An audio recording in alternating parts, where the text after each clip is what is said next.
dia menghafal Al-Quran, dia rajin baca Al-Quran, lepas tu dia buat maksiat kepada Allah, dia mencintai muzik, biasanya Al-Qurannya akan melemah.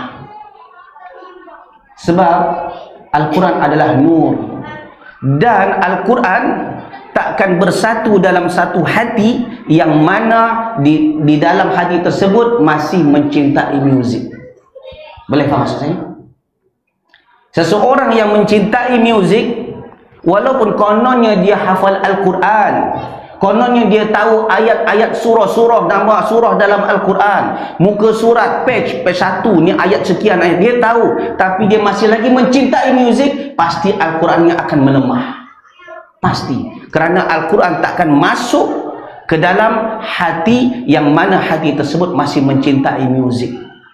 Kalau mencintai muzik, jemaah, kalau mencintai muzik dan itu mencintai sendiri tanpa bagi tahu orang lain, itu adalah dosa pribadi.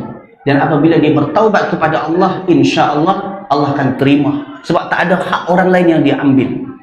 Namun ketika dia mencintai muzik, dia support lagi, bahkan dia dakwahkan kepada umat bahawa muzik itu halal, maka di sini dia mendapat dosa jariah.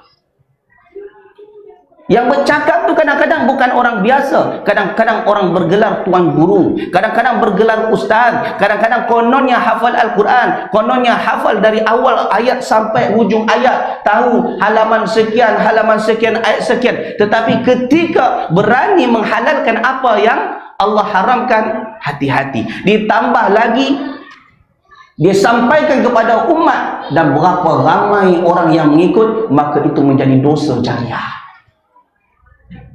Mungkin di dunia kita boleh bercakap, yes, aku fasih bercakap, tetapi di hari kiamat, al-yawma nakhtimu ala afwahihim wa tukallimuna aydihim wa tashhadu arjuluhum bima kanu yaksibun. Hari itu, di hari kiamat, lidah kita akan dikunci, mulut tertutup, tak boleh bercakap. Sefasih apapun kita bercakap, ketika itu mulut terkunci, maka tanganlah yang akan bercakap, kaki yang menjadi saksi atas apa yang kita buat. Maka ketika itu kita akan mempertanggungjawabkan urusan masing-masing.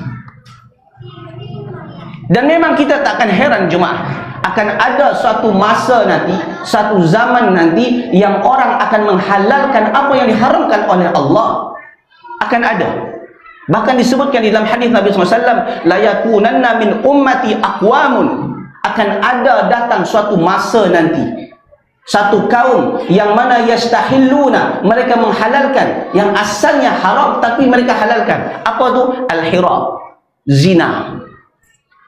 Kemudian wal harir, wal harir adalah sutra. Wal khamra, khamar, arak. Wal ma'azif, alat muzik.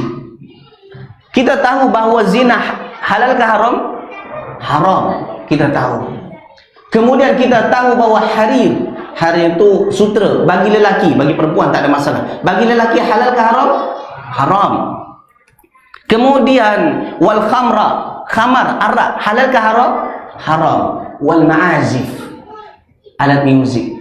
Takkan mungkin ada satu hadis yang pertama haram sepakati ulama, tiba-tiba belakang ini khilaf di antara ulama. Pasti ketika sesuatu yang halal, semuanya jadi halal. Semua apabila satu awal dari haram, maka semua sampai bawah akan menjadi haram.